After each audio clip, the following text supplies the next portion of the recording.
Okay, so doing another video somewhat related to my video about Dark Phoenix, and this is different though because I do enjoy the Avengers movies. I really do. I enjoy Spider-Man, well, the newer Spider-Man. Um, but this is what my beef is with Infinity War. Awesome movie. I've watched it many times, but I feel like they set me up for a big disappointment way back in Avengers 1. And so just so everyone knows, if you haven't seen any of the Avengers movies, I'll be touching on things here and there, so there might be a little bit of spoilers, but I can't imagine anyone that hasn't seen all the Avengers movies by now that's going to even think about wanting to watch me talk about this. But this goes back, ironically, not to the Avengers movie, but the very end of the original Avengers movie, when the guy's talking to Thanos. And it's back when people were freaking out saying, "That's Thanos, that's Thanos." And I have to admit, I was one of them too.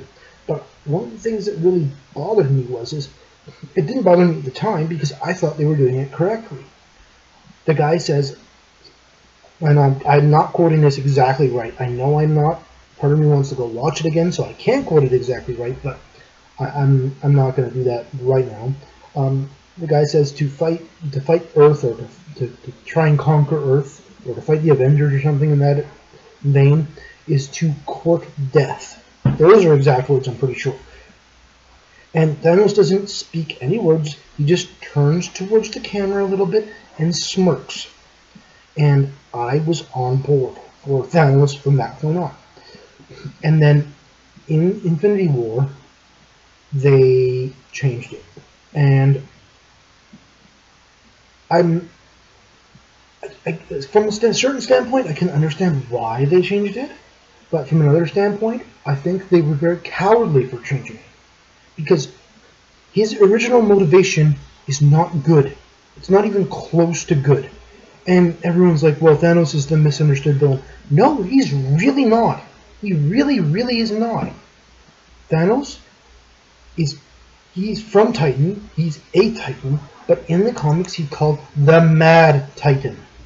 Not the misunderstood Titan. He's not killing half the universe so the other half can survive. He doesn't give a crap about either half of the universe. And this harkens back to the line at the end of the original Avengers movie, to court death, and he smiles, because that is what his true motivation should have been. He is the Mad Titan, mad as in bad crap crazy, and he's in love with death. I'm not talking about the Asgard, a Hela death. I'm talking about the supreme universal goddess of death, who reigns over everything. And he is obsessed with making her love him like he loves her. And his whole motivation for getting the Infinity Gauntlet and wiping out, killing half the universe is to impress a girl. I kid you not. And as crazy as that is, I respected that in the comics, because what makes you more crazy than anything else? Of course, it's love. It's got to be love. And also, like, if he had any good intentions at all, the moment that he would have had to kill Gamora, who he loved, would have been the end of it. But if you had put his motivation correctly as loving death, he would have looked at Gamora and said, I love death more than I love you, daughter, and just shoved her off the edge, and it would have been at the end. No tears, no crying, no nothing like that, because he's batshit crazy and he loves death. And to me, it felt like a real cop-out. And I know, like I said, I enjoy the movie, I really do, and I've watched it multiple times, but I think they could have gone the original. They teased the original motivation. They had me thinking that was the original motivation for freaking 2 movies. I was thinking to myself, this is going to be great. We're going to get to see Thanos go nuts, and he's going to do bad stuff. And then he was all like, "Oh no, I'm the misunderstood good guy.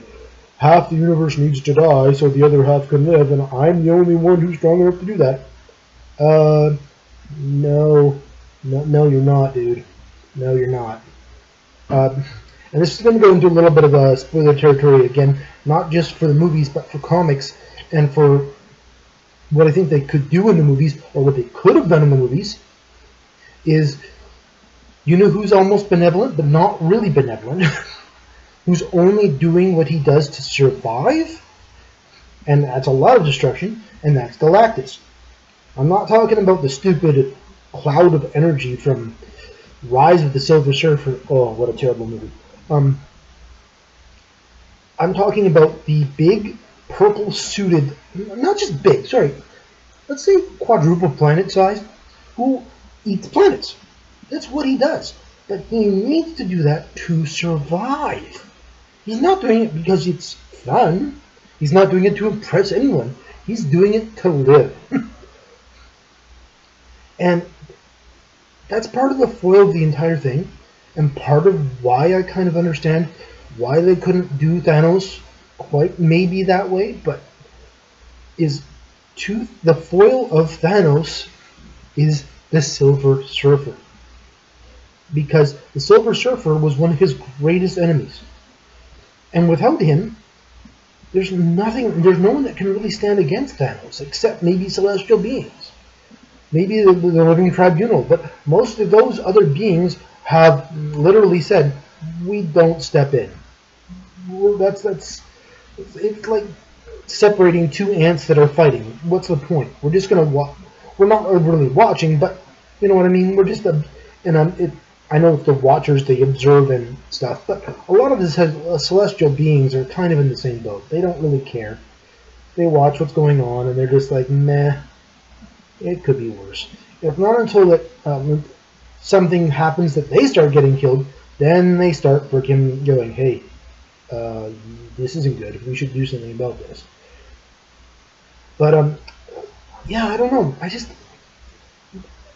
And one of the other great things about this, and it's one of the things I don't think they're going to be able to do now, which is kind of upsetting, is the fact that in the comic books, there is a very, very interesting love triangle that not a lot of people understand. Because Thanos is in love with Death. And the best part about this is, from the comic books, is on Thanos' big ship, he actually has a statue of Death who he talks to on the regular. The statue doesn't talk back, but he talks to it constantly. And the ironic thing, and it's the funniest, it's such a funny love triangle, because people just don't expect it, I guess. But Thanos is in love with Death, but Death isn't in love with Thanos, but she is in love with someone.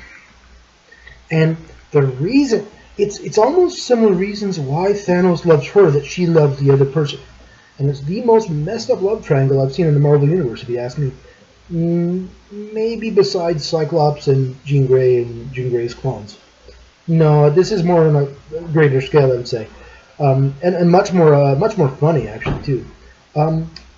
Death loves the one person that she'll very likely never be able to get. Someone with a healing factor, and it's not Wolverine. It's Deadpool. Deadpool healing factor basically meant that he was almost impossible to kill. And that is why Death loved him. Because the odds of her ever getting him were very, very slim.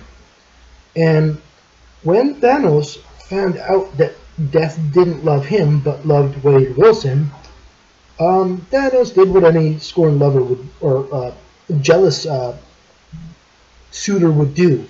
He decided to make sure that Death would never be able to have him.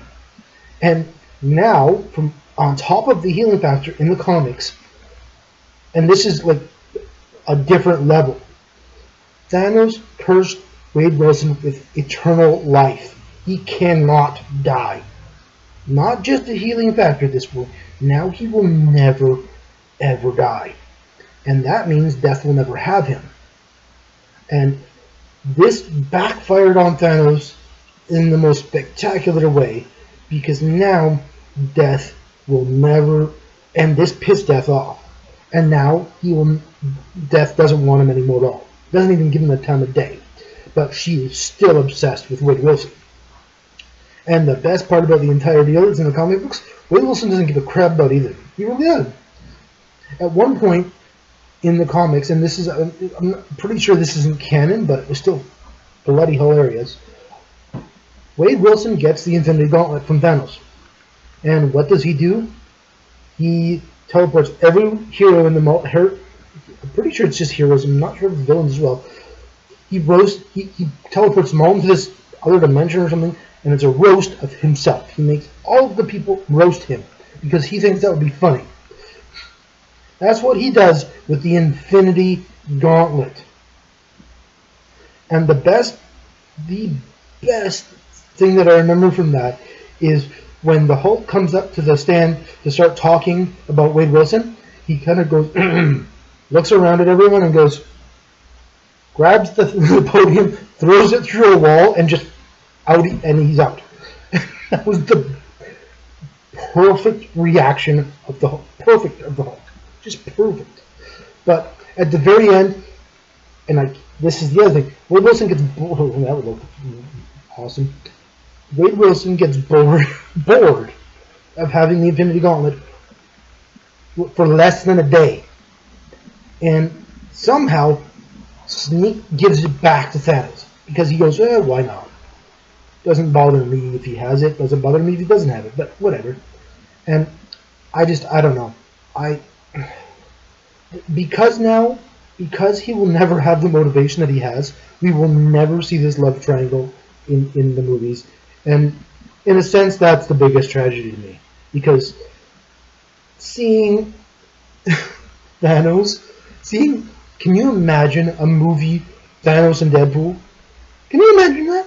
Josh Brolin as freaking Thanos, and Ryan Reynolds as freaking Deadpool, and then to screw it up, to screw everything up, throw in freaking Josh Brolin again as Cable as well, and let them I want to see a conversation between Josh Brolin as Cable and Josh Brolin as Thanos. That would be freaking epic, and it would be hilarious. But I don't think we're going to see it. But I mean, with the fact that Fox sold the rights of everything back to Marvel, I'm hoping we'll see a decent X-Men movie. And if we actually do see a decent X-Men movie that's tied into the greater Marvel universe, I guess the chances are there, but I'm not sure how big the chances are. But I don't know. I'm just really disappointed. I was really hoping to see the true Mad Titan who killed half the universe to oppress a girl and still didn't work. But yeah, that's basically my big beef with Infinity War, is they shouldn't have tried to make Thanos altruistic at all. It was just not I have to admit, I lost a lot of respect for them when they did that, because it would have been a lot ballsier to just go with his Mad Titan roots instead of making him relatable. It's like, come on. He's killing. He's like, and then they made Thor as powerful as him, and nothing against Thor. Thor's not that powerful. I know there's different versions of Thor now in the comics. There's God together Thor, and this Thor, and that Thor, and Rainbow Sprinkle Thor, and Thor with, oh, look at me, I've got two hammers or something like that. But Thor was never, ever strong enough to go against Thanos. And that's why the Silver Surfer was involved, because the Silver Surfer was directly granted his powers, the power cosmic, which seems like the only thing that we've seen that's even close to that in the movies isn't even out yet, which is going to be Captain Marvel. And from what I know, her powers, from what I've seen in the trailers and stuff so far, she's not on the. I still don't think she's on the level that Silver Surfer should be, if they did the Silver Surfer right. But that's the plus side, is we might actually see the correct version of Silver Surfer in the comics now, instead of just whatever the hell that was they gave us in Rise of the Silver Surfer. It was bad. Really, really bad. Because the Silver Surfer was one of the most iconic, ironic heroes to me. Because his backstory basically is Galactus, who feeds on planets to survive, came to his home planet, and Norrin Rad, I believe that's the name, I'm probably wrong. If I'm wrong, roast the crap out of me, whatever. But I keep talking like people are going to watch these videos. Came to his planet and was going to eat it. And he couldn't stop Galactus, but what he did was made a deal with him instead. He goes, if you spared my planet, I will help you. I will become your herald, and this becomes a running theme for Galactus. He has quite a few different heralds. But the reason he's given the power he's given, but he also, if I remember correctly, has his memory wiped out. So he doesn't remember being Norrin Rad, but he becomes the herald of Galactus. And by herald, basically, it means he finds planets for Galactus to feed on, and then rings the dinner bell, basically. Goes, ding, ding, ding, ding. Oh, you've got a Norberv here for you, Galactus. Go nuts. And the most ironic thing is he doesn't remember who he was, so he doesn't remember that he is doing to other planets exactly what he stopped happening to his own. And it's later when he regains his memory, and don't get me wrong, I might be wrong here as well, I believe Reed Richards might have something to do with it, in the comics anyways, that he realizes what he'd done, how many planets he's killed, and how it drives him to become the hero he becomes, basically. It drives him to fight Galactus, who he doesn't win against. Don't get me wrong. Galactus is the one that gave him his power, and he's not going to give him enough power to destroy himself. But Galactus eventually relents and releases him. And part of the reason why Silver Surfer fights against everyone like Galactus is to try and balance out the wrongs he did as the Herald of Galactus. And that is what puts him in almost direct contention with Thanos, because they're almost polar opposites. Thanos was born on Titan. He actually had a fairly well I can't remember if he had a good upbringing or not, but he was nuts from the beginning. And he does bad stuff because he wants to, not because he has to. He enjoys it. He's freaking crazy. And actually, one thing that I remember from after Thanos had the Infinity Gauntlet, he actually keeps Silver Surfer, because he has the Infinity Gauntlet, and at that point, even Silver Surfer's like, well, we're boned. He keeps Silver Surfer as a freaking like court jester almost. And in the comics, I remember a specific point where he's killing Silver Surfer, literally beating him to death over and over again, and snapping his fingers and bringing him back so he can kill him again. And it's amazing. That is the Mad Titan. That is Thanos. That is not what we got in Avengers Infinity War. And I feel like it was a real cop-out.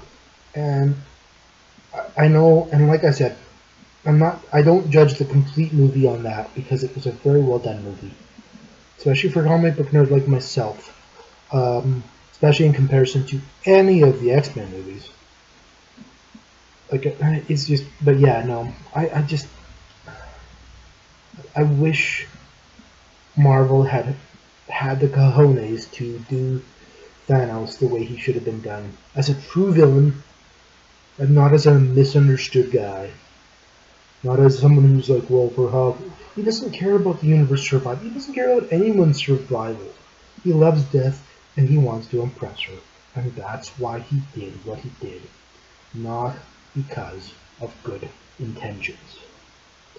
Anyways, that's my a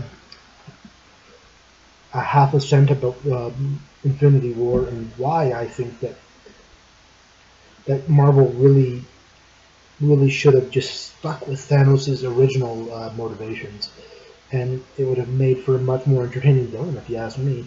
I almost, to really be honest with you, I'm not taking nothing away from Josh Brolin's performance either. I thought it was very well done, but far more boring than Thanos should have been, if you ask me. Anyways, that's that. I told you, I said I was going to make this video, and I'm proud of myself for actually doing it. Okay, video over.